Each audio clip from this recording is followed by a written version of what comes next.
Let's see what thoughts come today. So,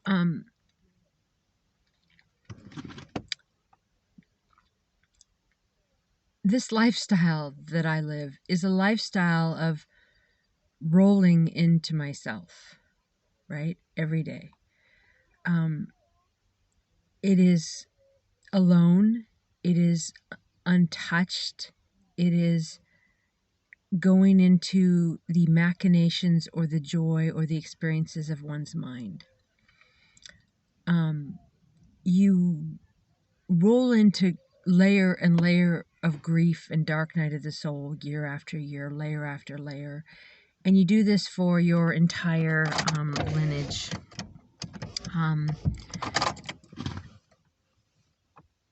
There are days when you don't want to, you don't want to be doing anything, right? But you got to go find a bathroom or whatever. So it's like the beauty is so stunning everywhere. It forces you into this awakening every day of, wow, oh my God, right? I've died and gone to heaven. And then you're reminded, well, the beauty's everywhere, but am I enjoying the beauty? And I've had times where I'm like, okay, let's soak up the beauty. This is so much beauty. Soak up the beauty. Okay. I've been watching, I was going to say Men is the New Black because I think of Men in Black. Orange is the New Black. And it's interesting how the main character the other day talked about prison and facing your truth. So in life outside of prison, right, you got jobs and kids and social events and bars and, whatever. You completely saturate yourself in a busy life. And when you go to prison, you face yourself. Right. And especially like if you're in lockdown or whatever what do they call it? The shoe or whatever. And it was interesting because the description of it is what it's like living in a car. As far as emotionally facing yourself, not touching people, not living with someone, you're constantly filtering through their needs and their wants. You're not around family, so you're not constantly influenced by what they want you to be and what version you are. You face yourself and you go into layer and layer and layer of who you are, right? And I'm the same as when I was 12, right? I like to wear baseball caps. I had a whole wall of caps when I was 12. And I like pocket knives, and I like to dress like a tomboy, and I like to be in the woods, and I like all the same things. I like reading and writing and study. And that's my thing, because that's what I was programmed to do, I suppose, right? Experience here on earth, because those main things are always the same things, right? And whatever I'm working through as far as like, cleansing layer after layer and creating reality and helping to raise the vibration of Mother Earth and her people, it does get frustrating, right? Each decade when you look at it and go, well, but Spirit, these people have access to the same information I do. Why is it my job to save them, to tell them, to blah, blah, blah? And it's not now for sure in the New Earth energy. Before, there was an awakening because there was so much darkness here. There wasn't even, people couldn't fathom the idea of it. And so, and then, of course, they had the background people constantly influencing them and different frequencies and programs and ancestral traumas. And so they needed us to come in and to help raise the vibration of Mother Earth, the people, whatever, as light workers, right? So we did that. And I went everywhere and awakened as much as possible. And then one day it became really freaking clear through the recognition of what people call the Mandela effect that I don't just report on things that are corrupt. I don't just go, oh, well, there's that and there's that. And if I see it and I observe it, I create it and I create more of it. And that if I obsess over exposing someone for something, then I'm creating more of that world exists that person needs exposed. And, the information is there. It's been there with the internet. But now, every single person is a channel. Every person has a direct connection to Spirit, to God, to the divine, to whatever, their programmer, we're in a simulation, whatever. So your thoughts and beliefs create your reality, okay? Blah, blah, blah.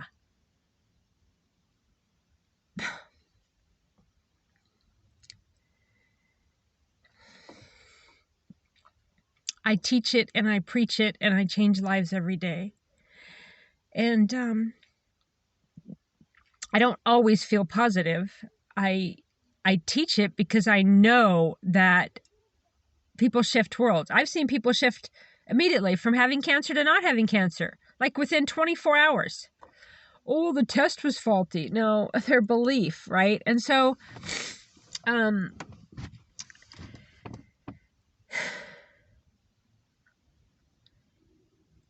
I've been wanting to just chat about this. I don't even know who's listening to me, but, I used to follow, I was never a groupie to channelings. I read the Barbara Marciniak books when they first came out. I seen the Cryon thing. I went to, I met Barbara Hand Clow in Berkeley, California at a book reading, and that was pretty neat. And then I went to a couple Cryon channelings. And then through the years, like say the last 5 years, I liked Michaela Sheldon. I still like some of her stuff. But you think about, I'm not even going to name them. Okay, think about your favorite channel, right? So the internet's made them real because they're actual people. So you're like, well, great. They wrote all this book, but they're bitching on Facebook about their husbands, or they're living this life that's nowhere near what they're teaching. And you kind of go, ugh, And in the old days, I guess not even long ago, you'd channel and you would bring stuff, you could kind of separate your body from that. They'd come in, they go, oh, and then they go into different tones and stuff. Well, it's a walking, waking channel now. And the channels can't get away with it. None of them. Your favorite channel, they cannot avoid bringing in their own shit, their own trauma, their own programs, okay? So half of the channel may feel right. So only take what aligns to you and don't follow the channel. Trust what is in alignment with you, for you. Some of my favorites through the years have been accurate. They got that skill, but if they haven't dealt with their own stuff and looked within at their own stuff, it's going to jade them. And all this channeling on the vaccines is fascinating, right? Because the channels, all of their crap's coming out and they're acting as if I'm channeling this, right? But they're not. They're channeling their own bullshit, their own trauma.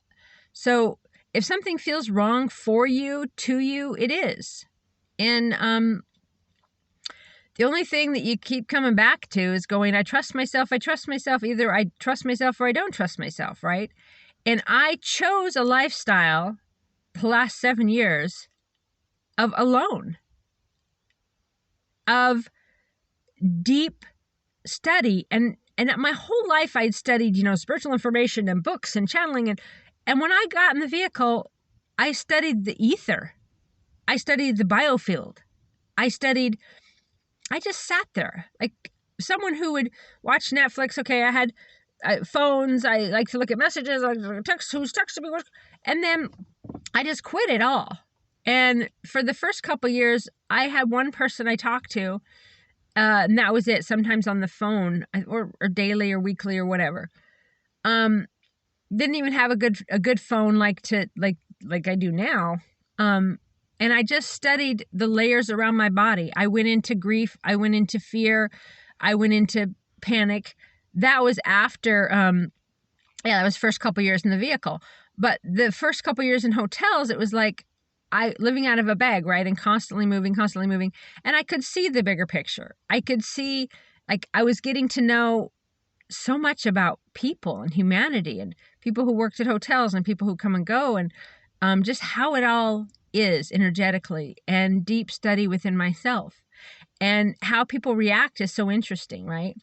And how people like to talk about me being homeless, but they don't do anything to help me out of it. They're like, oh, well, it's about money. She needs to get a job. It's never been about money.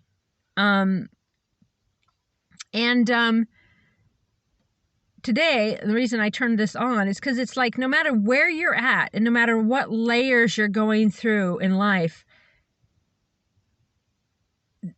the very air here the mountains, the water, it just picks you up and it just hugs you and it forces you to see beauty everywhere.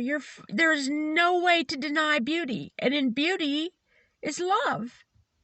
And I feel so intimately connected. Like, it's hard to describe the partnership, the intimacy, the layer of love I feel from the environment, from the wind, from the rain, I don't really feel disconnected from people. I mean, I'm really good with people.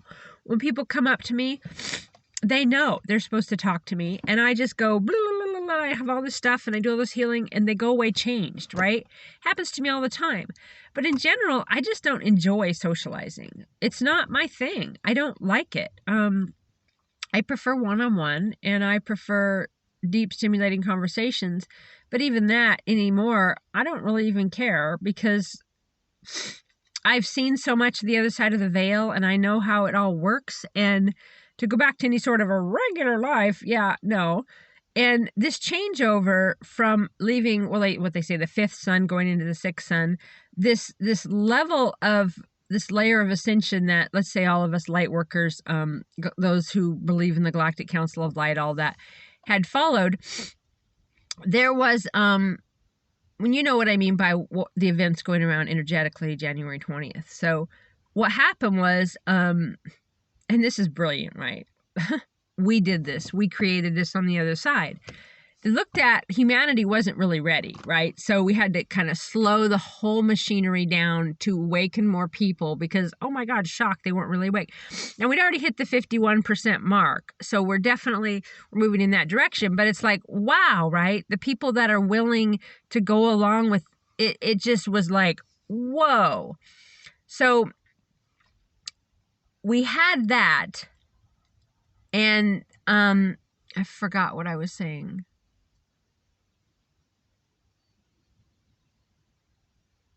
Right. So then, it elongated. But in elongating the time for this, and y'all know what I'm talking about, what this event, what you did too is you took us, those in the know, those awakened, those light workers, those people who have been watching conspiracy theory stuff play out, people who know about alternative medicine, people who know the other side of the veil and know death and channel and talk to spirit.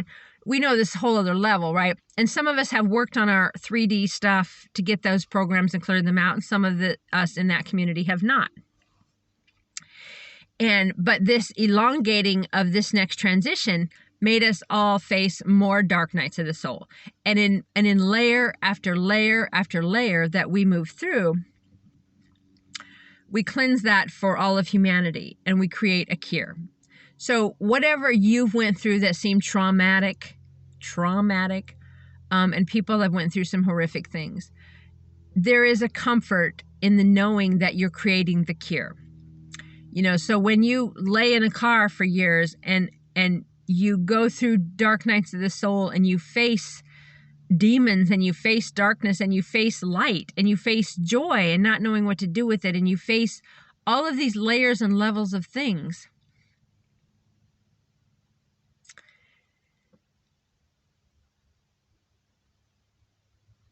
I don't remember how I planned on finishing that sentence. Oh, I guess I'm not stoned or anything. Okay, that you create a cure once you rise up out of it, once you actually don't freeze to death. And you survive loneliness, and you are able to disassociate from your body and pain, and to get into that mode of survival where you face real enemies, people that come up to the car and physically threaten you, You face like flying places and I got into some situations where it's like a freaking miracle I lived. And I did. Like, nobody even saw me. I was like, And before I started living this way, I still had, supernatural childhood, psychic, always seen on the side of the veil. I always had these visions bigger and bigger. And then when I went on my mission to save the world, right, and to expose corruption, I went to a supernatural level, and I had spirit telling me laws, and I had these. I went into this whole other level, and I know stuff about society and the spectrum and free energy and how every freaking thing works at every level of bankruptcy and finance and banking and life insurance and everything. And I know every layer of corruption that was, and all of that, right? And then I moved to a town further away, I never thought I'd ever leave Montana. And I did, and I do love it here. But I left with like a 25-foot U-Haul, left everything I'd ever known, and just went off into the abyss without even a place to live. I mean, I created a place here.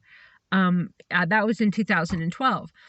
And I just knew I needed to be here. I just really felt like it was a combination between Hawaii and Montana, and that I just really, I really do love it here.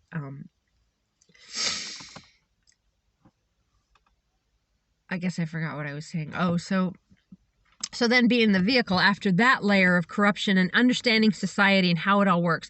I'd already known life and death, already left my body, already talked to spirit, already been supernatural, psychic, knew that world my whole freaking life. Okay, then when I understood the other part of society on this huge level, and that the courts, like, there was no justice, like the laws, like there's 1,000 laws, right? Just stupid. And all these loopholes and all this chaos and all society in all this chaos magic, which I believe is part of the Mandela effect and unwinding the spell. And that the Bible's related to that too. We should talk about that another time. But I forgot the end of what I was saying again. What I've been doing with that lately is saying, if I forget something, I'm not meant to go down that angle, or I'm meant to go another angle first. It doesn't matter what it is. And it's not about age, right? So you have things that you prioritize. You may be not interested in that anymore, or that's not something that needs to come through. So anyway, this elongation of the event and this next level has helped us to purify ourselves and purify. I have reached another level of grief that's like so old, dusty attic stuff. Like, it's not, like, clearly it's mine, but whoa, right? Like, you just, like, you bore like miles and miles and miles into the earth. I just flashed on the movie Armageddon, born into, and then there it is, just another pocket of something that's mine or not mine, and what's on the other side of it, and who cares, right? And when you have kids, and when you have jobs, and when you have daily, let's go to the store, and when we got to make the meal, and you got on, you don't have that time to sit back and reflect. And that's what this Great Awakening's been about for people, to take a time out from all the rituals that created reality. So church and sports and school and jobs and all of that, right? And so so that people can imagine and reimagine a new life, because we couldn't move in the next level with the people, most of humanity's consciousness intact, if we didn't unwind them first. So relax them, expose them to corruption and stuff, and then we can go into building new from their idea of what they want next. But first, they didn't even know they wanted it. They wanted a better job. They wanted a better this. They had to let go of that electrical current, that frequency, and step back to see what might be more important. Because and recreation too, focused on camping, focused on anything that you're constantly focusing on outside of yourself, you're not facing yourself. When you're feeding off of someone else every day, or you're always talking to someone else every day, and see, that's what happened with this lifestyle. Like I said, the first couple of years didn't even, I just went into this other zone, and not talking to people. I'd have lunch with a friend now and then and hug goodbye, just kind of briefly, but not touching anyone. At one time, it was 2 whole years. And so there's this level of detachment from the regular ways of life. And I was always alternative, right? Alternative medicine, alternative school, alternative businesses, have my own. I was always that way anyway. And so this is just a whole other level and layer of that. And it's interesting, like I said, in the Orange is New Black, of like, that's what prison does, right? Is you face yourself. So people are constantly looking for the fix outside of themselves, right? Love, children, anything outside of themselves that they can focus on, so they don't have to look at their own stuff and face their own truth and walk through their own truth. And when you live in a car, it's you and your truth, right? And then I had, layer and layer and layer. And then at one point, in talking about things you're not supposed to talk about, I lost a 15-year Facebook account, and then another one, and my YouTube account. So what that mostly means, and I lost communication with people that I was communicating with every day.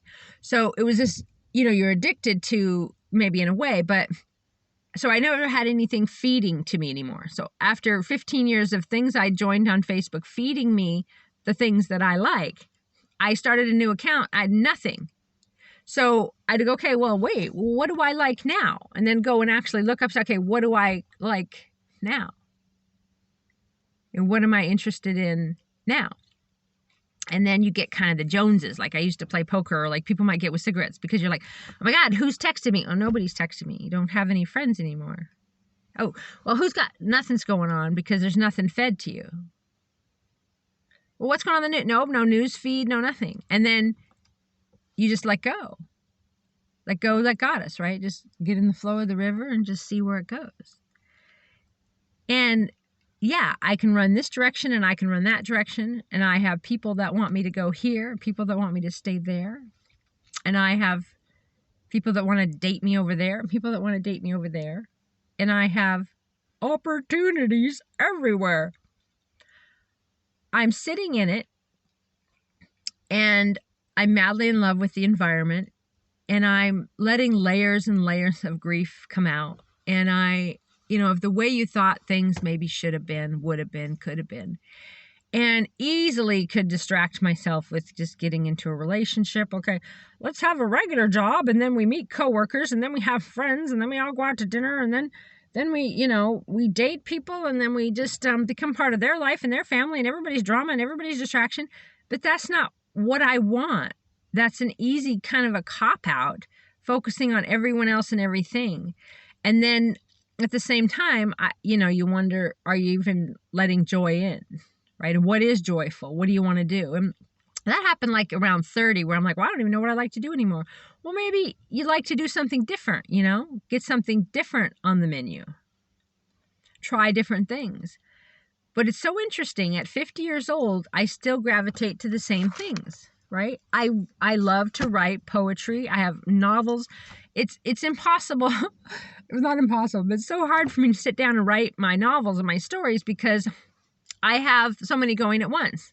And so I like to have multiple computer screens, and I like to have, and in the vehicle, it's different. But even the last 10 months, I set up my church for other people's comfort. And with the Great Awakening, the Great Hoax, I didn't really open to the public like that. And then I left it. And so setting up a life for yourself and your own comfort, I've never been selfish. I've never been, make me okay and happy and wonderful first. Maybe it's part of the dog in Chinese astrology, but it's always like, please other people. And even if they're mean to you, they're mean to you 100 times, and then one time they go, come here, puppy. You're like, oh my God, you love me. You're so sweet. That's something that I've learning to perfect, of like, well, no, thank you. And so I, like right now, there's several, I could go to different people's houses and visit them, and I'm just not a visitor. I like to lecture. I like to heal. I love to do psychic healing and energy work and bring spirit through, love it. But in general, I am so busy. I have so many stories and so many things on my mind and so many books I want to read and things I want to listen to and angles I go with things. And I just don't find it enjoyable sitting around and having conversation that's light and fluffy, or even deep conversations on interests. That's not what I seek other people for. And, and being true to myself, and just, you get to know yourself more and more. And it's so interesting because, like I said, I'm the same person as when I was 12. I just don't have my motorcycle and my arguing, screaming parents, right? To have to grow up with, like, these people give birth to you and then you're subject to their fucking depression. I want to die every day. They want to die every day. It's work. Everyday life is fucking miserable, right? And then you go, well, I always told myself I wasn't going to have kids until I was emotionally solid. And once I got more emotionally solid, well, it was kind of, well, maybe too late a little bit, but also it's like, now it's definitely too late, but the mother to the world, you know, instead of the mother to the one was kind of my thing. And, but I'll tell you, when I realized what people call the Mandela effect, after a lifetime of knowing I'm not my body, understanding death, not afraid of death, studying alternative medicine, frequency. I knew so much for so long, and I was fucking blown away that I hadn't registered that the sun was white. I've taken photos for the last 20 years since I got my real estate license in 2000 or whatever. I just love it. I've always loved it. And I like to look into the sun. No looking into the sun, they say. I used to sun gaze. Pictures definitely of the sun. And so it was the yellow sun. There's no doubt in my mind.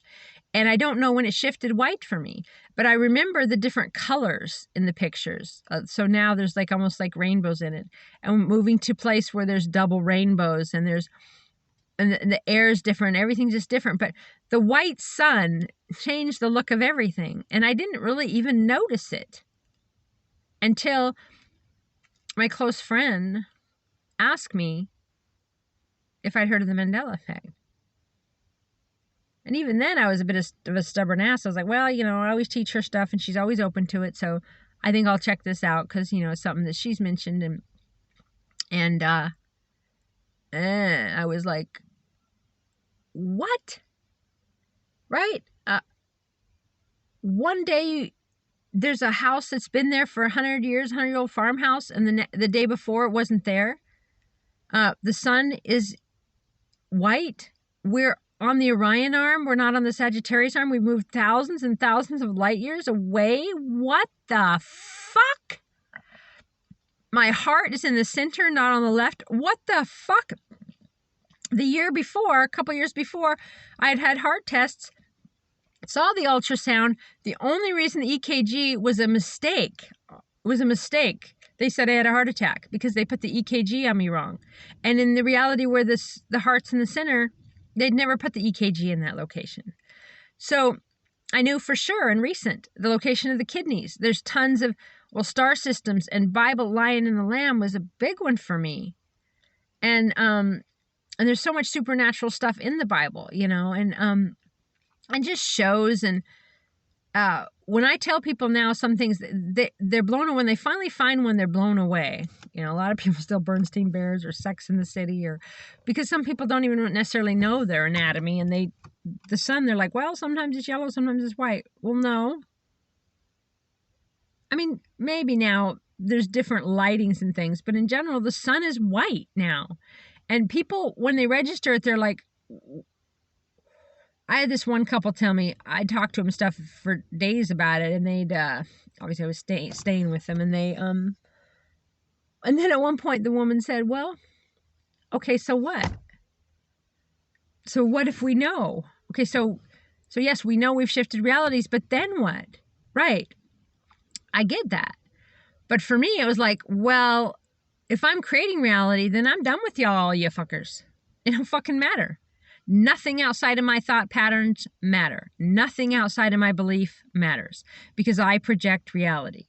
I project different versions of the same person in front of me by my own beliefs, my attitude, my focus, my grief, my ancestry, my starseed heritage. All of that affects the version of the person that's in my life, the version of reality that's drawn to me, the version of everything in my life.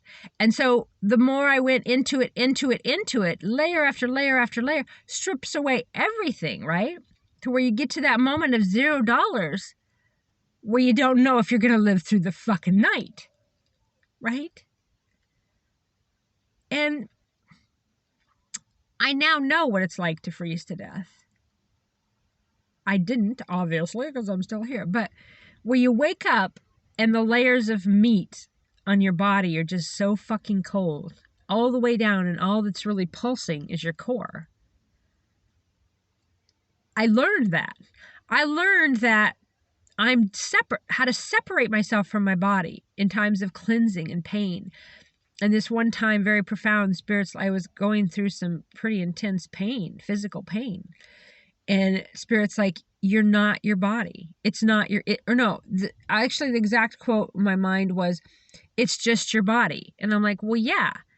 But through that, I learned to disassociate from my body so my body could go through pain and go through events, but do it consciously. Not like, in severe traumas, or they say you leave your body, so then you forget, so you don't, know the trauma. And sometimes when horrific accidents happen, people leave their bodies before they die, so they don't feel it. So to separate myself from my body. And then other times when I'm like, I'm really cold, right? And I would realize that whether I was in a house or wherever I was, I would still have extreme times of where my feet would be really, really cold. And so I now know, it happened the other night, and I'm like, well, that's nothing to do with me being cold. That's an energy thing. And then I could bring my focus down to my feet, and I learned different breathing things to raise my energy and to raise my heat. We're not meant to live so warm and so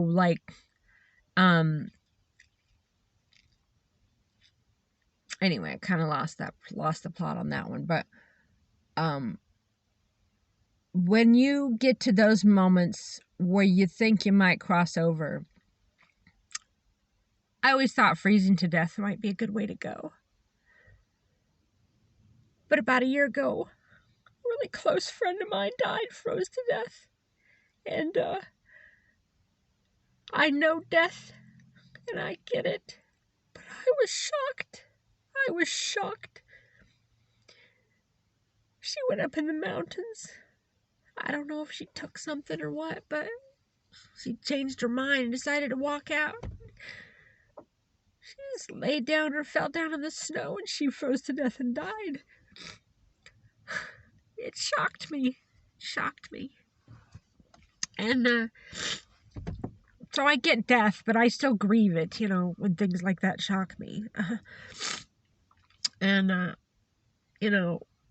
and just friends and people that turn on you, and people that assume, people that could have helped me get into housing, they just assume, well, she's this and she's that and blah, blah, blah, People like to judge and assume, and they like to think they're better than you. And when you experience, like I said, before living in a car, I had already come to all these understandings through, book learning, channeling, and I'd lived it. I felt like I'd lived it. But there's another layer and another layer and another layer. And when you live in a vehicle and not have a severe mental issue or like heroin or whatever, but you face yourself, you love yourself, you face what real fear is, instead of like, oh my God, what's so-and-so going to think of me tomorrow, at work, or who's going to say this, or what should I do? You face the actual moment of, will I fucking live or die? And I don't really care. I don't care if I wake up tomorrow somewhere else. Okay. And so you get to these layers and levels where their world and all of their bullshit doesn't matter. And like I said, I was already there. So now it's extreme. It's like I can see, I was going to say, the pixels in the air, I have a close friend that can do that. Definitely. Like the air is fuzzy. She can see the whole matrix. But I'm just closely connected with everything. And when I'll tell you some stories later, maybe, or another video here, but, people that I observe, attention, like a couple yesterday reminded me of my parents. The guy, I could totally fucking tell. This woman moved out her parking spot, moved into the one above, and the guy looked back at me, and I don't know this is what he said, but I could hear it in his voice, telling her how fucking stupid she was. She could have left her car there, see someone else parked in it, and I could feel the fucking energy. And I could see his energy over her even the next day when I was up in that spot again, using the internet or whatever. And then, you kind of get the backstory. Like yesterday, I went on this big walk, and this young boy, I don't know, probably mid-20s, So there's a boy and the girl, and there's obviously somebody's mom and dad and someone else, and they dropped a canteen or something. It was kind of funny. You could tell that the dad was kind of laughing, and I could totally see the backstory of the boyfriend, that it was the girl's family, and that he was trying to impress them, and it was just funny. And I can just see the whole story with people, and I see that all the time. Extremely alone by choice, because I don't want energies that aren't of my highest and best, and I'm transitioning to what I'm attracting, So, people all around, and I can see their lives, and I can see what they do, and I hear them, and I hear their stories, and their stories about other people. I'm like, none of that appeals to me. None of that is my life. Spirit showed me last night that one of the things I do is observer magic.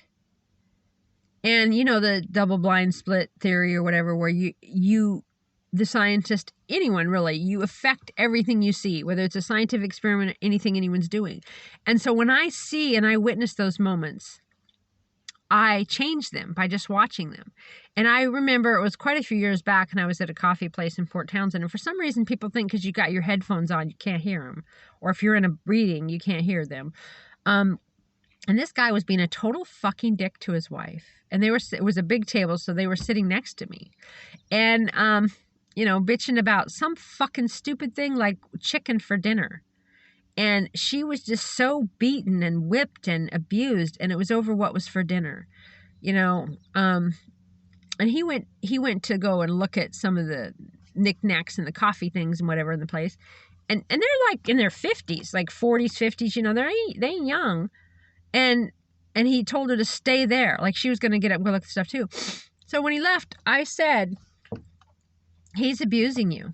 And I just give this big old speech for about 10 minutes. And then he came back.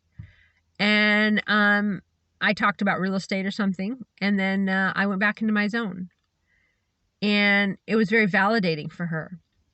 I've had close friends tell me that it only took one person to see it. I never heard from her again. But she did have a shift, and she had an awakening when a stranger validated her. And that's what I do. I make myself available to answer prayers. I totally get the dog energy of my life, of letting people kick me and kick me and kick me, and still giving and giving and giving and giving unconditional love past the point of my own death almost, Anyway, this video was just, I wanted to share with you that even though today, I woke up in like an energy of like trying to just move through something that was mine or not mine or whatever the fuck it is. And now I'm down here at the Extreme Beauty. See, Extreme Beauty. And I was like, wow, right? The mountains that just so beautiful. It's funny. A friend of mine the other day, I said something about how beautiful everything is, and that something about enjoying the beauty. And she said, well, you're not necessarily enjoying the beauty. And I was thinking, I'm not. It's beautiful. I have an intimate love affair. It's fucking mind-blowingly stunning. But I'm not really feeling joy. And I feel joy at writing. I feel joy at things that I don't really want to talk about right now. I feel, that was a weird thing to say.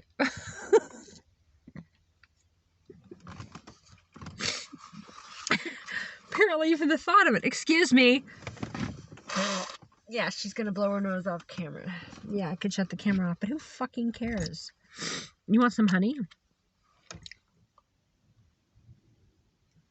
And then I look at any sort of regular life, my local honey. I crack myself up. My guide spirit, I got all these fucking jokes. I have such a rich inner dialogue. I have places I travel. I have visions. I go into dreamscape and I just roll into the astral. And I'm walking out here and I just roll into the air. And I couldn't wait. When I first started moving out of my church, I was so excited about the moment that I have now, which is to just, I'm like, oh my gosh. So just take a break and just sleep for days and days and days. And so now it's like, okay, now I'm in that zone where I can just, I got the internet and I got sleep, and I'm not really feeling like reading. I mean, I have all of these profound thoughts and things I want to say, and I just say them to myself now, because it's like, if people wanted to know this stuff, they could know it. They could research it. They could listen to Manly Hall or all the Cryon stuff or all the Palladian stuff or their own higher self. The information's all there right now. There's alternative medicine, frequency cures for everything. Okay, the fact that people don't want to know now, or they blindly listen to the people in the coats or the mainstream world in any way, is their own stuff. Their own programs, their own stuff. If they want to live a traditional life in suburbia, oh, my kid's got to do this and everybody's got to do this, it's got to be this way, it's got to be that, then fucking have at it, okay? You have access now to the same information I do, and choose whatever life you want, okay? It fucking is mind-numbingly blowing, like a bullet in the head. I would take any day over fucking living in suburbia and some regular life and some fucking regular job, and just, oh, this is, well, it's just great to be alive. Oh, this is great to be, no, fucking no, okay? Where was she headed with that? The bullet in the head. I'm just saying that even like now, I've perfected bliss, right? I'm in bliss. I'm in joy. I have food. I have income. I have whatever I want to go get, right? Like, I could, and I'm sociable. I could make friends. I don't want to, lost the plot again.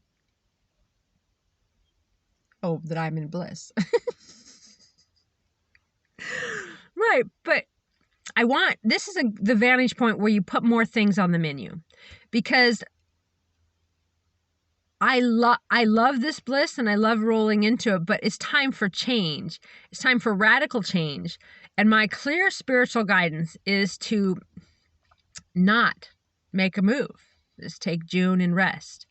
Well, in my resting, having left my church 2 weeks early, we're not to June yet. I'm hitting another level and layer of dark night of the soul. Right? So visions and colors and traveling and astral and writing and information coming. I mean, all that same wonderful stuff that is me, that I love. And psychic healings from people. Great.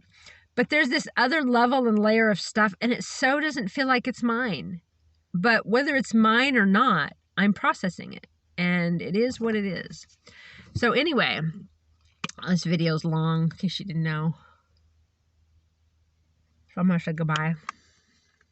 Just because the video is long, I'm going to say goodbye. I was going to show you something, but yeah. Want to see my hat? Okay. This is what I wear when I go walking at night. Okay? So if you see this, hello, this is Cece. This is me. Oh my God, that was so not suave. Who gives a fuck, right? I don't give a fuck about suave. I don't give a fuck about any of it. And I don't give a fuck what you think of me. I don't even know why you're watching this. This is Shungite. Don't give a fuck about Shungite. Don't give a fuck that I hated my truck. Don't give a fuck about a rodeo. I sing about a rodeo. Fucking rodeos fucking suck. I know. Let's terrorize that animal, watch it squirm, and then people will pay to see it. Which is all society. And